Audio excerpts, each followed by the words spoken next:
نماز سے پہلے اذان دینا کیوں ضروری ہے؟ اذان کا آغاز کب ہوا؟ بسم اللہ الرحمن الرحیم۔ اس زمانہ میں رسول اللہ صلی اللہ علیہ وسلم نے دامن کوہ صفا میں ارقم بن ارقم کے مکان کو بطور اسلامی درسگاہ کے استعمال فرمانا شروع کیا۔ اسی مکان میں ہر نیا داخل اسلام ہونے والا شخص آتا اور اسلامی تعلیم سے آگاہ ہوتا۔ اس مکان میں ہر وقت مسلمانوں کا مجمع رہنے لگا۔ رسول اللہ صلی اللہ علیہ وسلم اس دار ارقم میں لوگوں کو اسلام سکھاتے اور یہی مل کر سب نماز ادا کرتے تھے۔ 3 سال یعنی نبوت کے 6 سال تک آپ صلی اللہ علیہ وسلم کی قیامگاہ اور اسلامی دارالصدر یہی دار ارقم رہا۔ ان 3 سالوں میں جو لوگ مسلمان ہوئے ان کا مرتبہ بھی اول مسلمین کے برابر سمجھا جاتا ہے۔ دار ارقم میں مسلمان ہونے والوں کی فہرست میں سیدنا عمر فاروق رضی اللہ تعالیٰ عنہ آخری شخص ہیں۔ ان کے مسلمان ہونے پر مسلمانوں کو بڑی تقویت پہنچی اور دار ارقم سے یہ لوگ باہر نکل آئے۔ ناظرین، حضرت عمر فاروق رضی اللہ تعالیٰ عنہ نے اپنے دور میں عالموں کو لکھا کہ تمہاری سب خدمتوں میں نماز بہت ضروری اور اہم ہے۔ میرے نزدیک جس نے نماز کے مسائل اور احکام یاد کیے اور وقت پر نماز پڑھی تو اس نے اپنا دین محفوظ رکھا۔ جس نے نماز کو تلف کیا تو اور خدمتیں زیادہ تلف کرے گا۔ پھر لکھا، نماز پڑھو ظہر کی جب آفتاب ڈھل جائے اور سایہ آدمی کے 1 ہاتھ برابر ہو، یہاں تک کہ سایہ آدمی کا اس کے برابر ہو جائے، اور نماز پڑھو عصر کی جب تک کہ آفتاب بلند اور سفید رہے، ایسا کہ بعد نماز عصر کے اونٹ کی سواری پر 6 میل یا 9 میل قبل غروب کے آدمی پہنچ سکے، اور نماز پڑھو مغرب کی جب سورج ڈوب جائے، اور عشاء کی نماز جب شفق غائب ہو جائے۔ تہائی رات تک جو شخص سو جائے عشاء کی نماز سے پہلے تو اللہ کرے نہ لگے آنکھ اس کی، نہ لگے آنکھ اس کی، نہ لگے آنکھ اس کی، اور نماز پڑھو صبح کی جب تارے صاف گھنے ہوئے ہوں۔ تم لوگ دیکھتے ہو کہ دنیا میں جتنی بھی چیزیں ہیں سب ایک قاعدے اور قانون کی تابع ہیں۔ چاند اور تارے سب ایک زبردست قاعدے میں بندھے ہوئے ہیں جس کے خلاف اور بال برابر بھی جنبش نہیں کر سکتے۔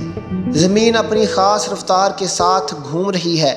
اس کے لیے جو وقت اور رفتار اور راستہ مقرر کیا گیا ہے اس میں ذرہ برابر فرق نہیں آتا۔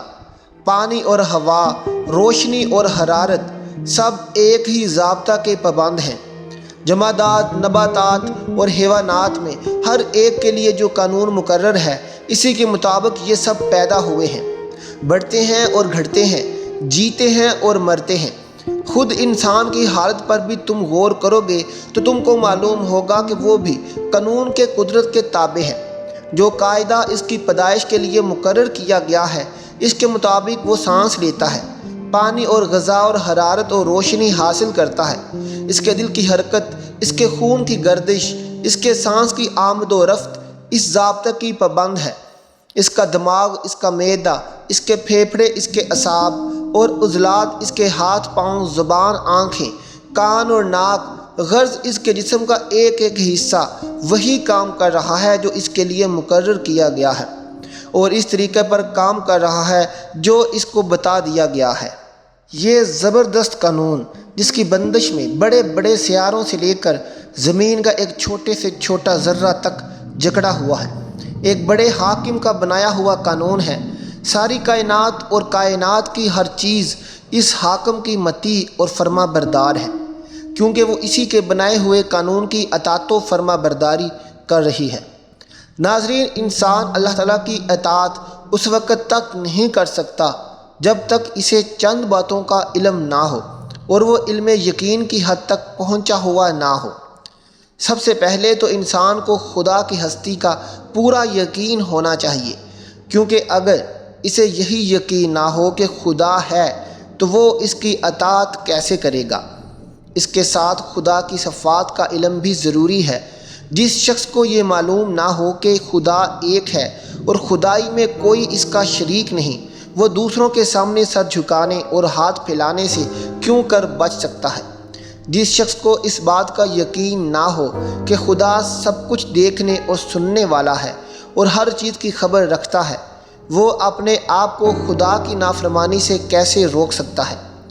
اس بات پر جب تم غور کرو گے تو تم کو معلوم ہوگا کہ خیالات اور اخلاق اور اعمال میں اسلام کے راستے پر چلنے کے لیے انسان میں جن صفات کا ہونا ضروری ہے وہ صفات اس وقت تک اس میں پیدا نہیں ہو سکتی جب تک اس کو خدا کی صفات کا ٹھیک علم نہ ہو، اور یہ علم بھی محض جان لینے کی حد تک نہ رہے، بلکہ اس کو یقین کے ساتھ دل میں بیٹھ جانا چاہیے تاکہ انسان کا دل اس کے مخالف خیالات سے اور اس کی زندگی اس کے علم کے خلاف عمل کرنے سے محفوظ رہے۔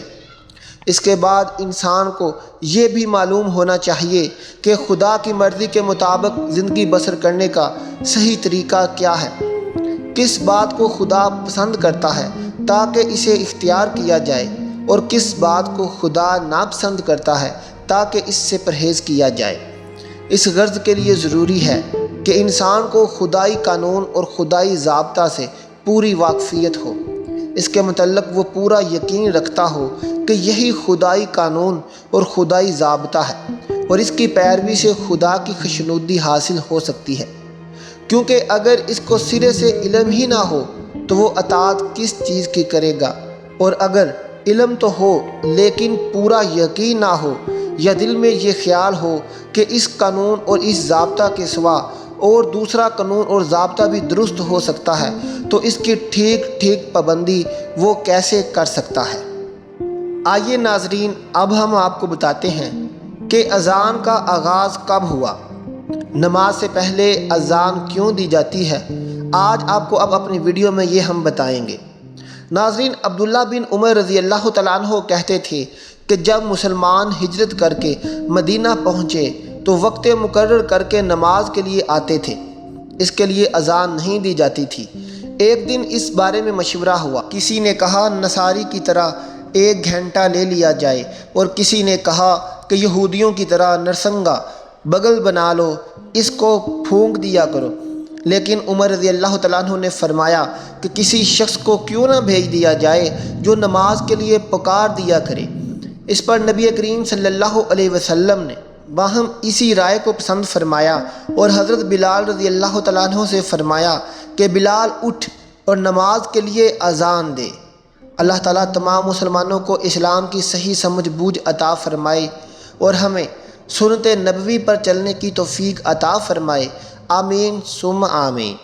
آخر میں ناظرین کمنٹ باکس میں اللہ کے 99 ناموں میں سے ایک نام ضرور لکھ دیں۔ ملتے ہیں آپ سے اگلی ویڈیو کے ساتھ، تب تک اپنا بہت خیال رکھیے گا۔ اللہ حافظ۔